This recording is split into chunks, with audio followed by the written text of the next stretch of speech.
바로 시작하겠습니다. 먼저 슬로바키아와 웨일스의 경기를 분석해 보도록 하겠습니다. 슬로바키아 피파 랭킹 48위 승승패패승입니다. 일단 산마리노보다는 웨일스를 상대하는 난이도가 높습니다. 상대가 상당히 수비적으로 나올 것이라서 로보트카 위주의 지공 플레이가 잘 통할 가능성은 낮게 보고 있습니다. 물론 호주리거를 톱으로 써야 하는 톱 4 정도 한 몫을 한다고 할 수 있을 듯합니다.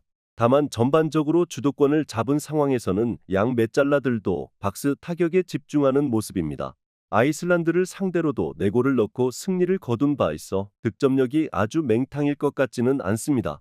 웨일스 피파 랭킹 29위 무무승무무입니다. 웨일스의 결정력은 최악 수준입니다.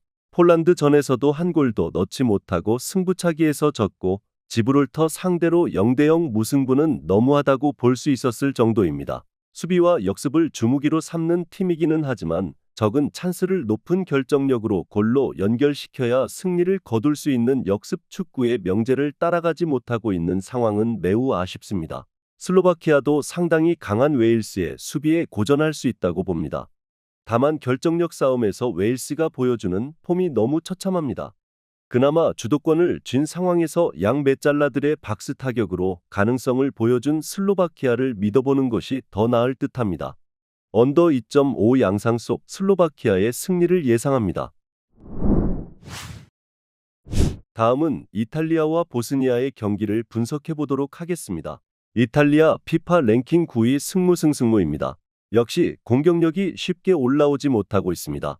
특히 누구를 세워도 별로 믿음이 안 가는 공격진이 문제입니다. 하위 리그의 선수들까지 끌어다 쓸 정도로 인재풀 자체가 박살난 상황으로 보입니다. 특히 인테르의 3백을 써볼까 싶어하는 모습도 있었는데 스칼비니, 아체르비가 부상당하면서 아예 새 판을 짜야 하는 상태입니다. 팀의 플랜 A를 정하지 못했습니다. 물론 키에사가 상대 수비를 헤집어놓는 퍼포먼스를 보여줄 수 있는 자원이기는 하지만 파이브백을 상대하는 방침이 명확하지 못하다는 것이 문제입니다. 보스니아 피파 랭킹 74위 페페페페페입니다. 잉글랜드에게 파이브백을 가동하는 모습입니다. 하지만 체급 차이가 너무 컸습니다. 사실 1대4로 룩셈부르크에게도 졌을 정도로 전력 자체가 많이 떨어진 상황이라는 점은 부정하기 어렵기도 합니다. 그래도 2선과 1선의 강력한 모습은 이탈리아가 잉글랜드보다는 떨어지는 편입니다. 따라서 보스니아가 실점을 2골 아래로 억제한다고 하더라도 이변이라고 보지는 않겠습니다. 일단 보스니아가 파이브백을 단순히 간다고 해서 체급 차이나 수비가 안정적으로 유지되는 모습을 보여주지는 못했던 것이 사실이었습니다. 다만 5백을 가동하는 상대를 격파하는 것에서 상당히 이탈리아가 고생하고 있는 것은 사실로 보는 편이 좋겠습니다. 언더 2.5 양상 속 이탈리아의 승리를 예상합니다. 다음은 몬테네그로와 조지아의 경기를 분석해 보도록 하겠습니다.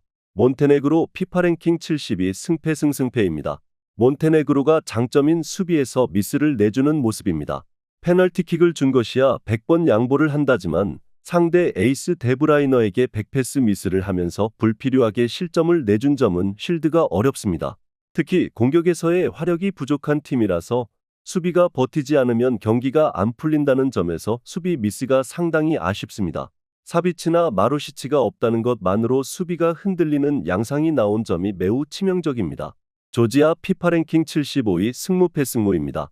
조지아가 유로 본선에 진출한 팀이기는 하지만 그만한 경기력을 보여주었다고 하기는 어렵습니다. 공격에서는 흐비차, 수비에서는 마마르다슈빌리가 원맨쇼를 하는 것 이외에는 딱히 특징이 없습니다. 사실 예선에서도 키프로스 제외하면 승리가 없었고 그나마 플레이오프에서는 그리스가 끔찍한 결정력을 보여준 덕에 승부차기로 가면서 겨우 본선에 진출한 것이기도 했습니다. 일단 몬테네그로도 어느 정도 수비 라인에서의 미스가 나오는 모습입니다.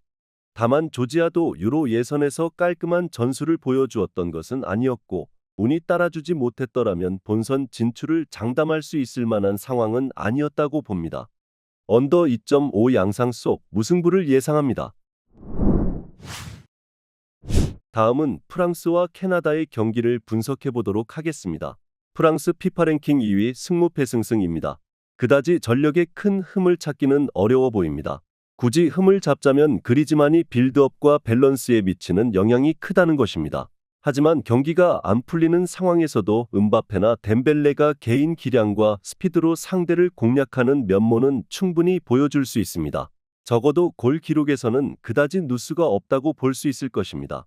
캐나다 피파 랭킹 49위 패승패입니다. 캐나다는 일단 전방으로 공을 전달하는 시퀀스가 아직은 모자라는 듯합니다. 마치 감독이 아직 팀을 맡은 지 얼마 되지 않기도 했습니다. 그럼에도 마치 감독이 프랑스를 상대로도 공격적인 스타일을 버릴 것 같지는 않습니다. 지난 매치에서도 공격진 라린 데이비드가 슈팅 1개에 그치기는 했지만 팀적으로는 빅찬스 2개를 만들어내는 등 아주 무력하지는 않았습니다. 일단 프랑스가 경기가 안 풀리는 상황에서도 득점력 누수가 없을 것으로 보고 있습니다.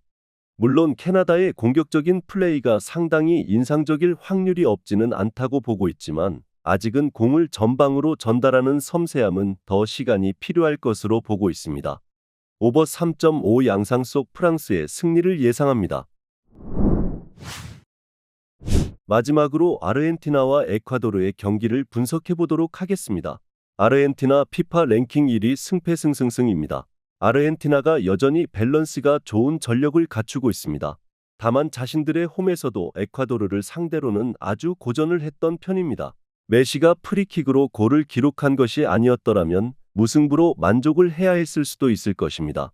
일단 로메로 중심의 수비가 버텨주면서 한 골 싸움에서 이득을 본 점은 긍정적이긴 했지만 일단 오픈 플레이에서의 전개가 에콰도르 상대로는 통하지 못하는 상황이었습니다. 에콰도르 피파 랭킹 31위 무무승승패입니다. 조직적인 수비가 상당히 훌륭한 팀입니다. 특히 카이세도 중심의 중원이 생각보다 좋은 편입니다. 이를 바탕으로 남미 예선에서도 승점 4감 징계를 받았음에도 진출권을 유지하고 있습니다. 물론 문제는 한 골 싸움에서는 약할 가능성이 높다는 것입니다.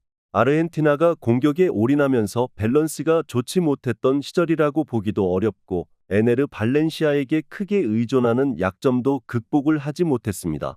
일단 적어도 에콰도르가 조직적인 수비로 아르헨티나의 공세를 잘 막아내는 모습입니다. 다만 공격력에서의 힘이 떨어지는 편이라서 한 골 싸움에서는 기본적으로 불리할 듯합니다. 아르헨티나도 수비가 버티면서 공격진의 개인 기량으로 한 골 싸움에서는 이득을 취할 수 있다고 봅니다. 언더 2.5 양상 속 아르헨티나의 승리를 예상합니다. 영상에서 알려드리는 내용들은 모두 1차 분석 내용들이며 2차 분석과 최종 조합픽은 영상 하단 고정 댓글 링크로 문의 주시면 안내 도와드리도록 하겠습니다. 시청해주셔서 감사합니다.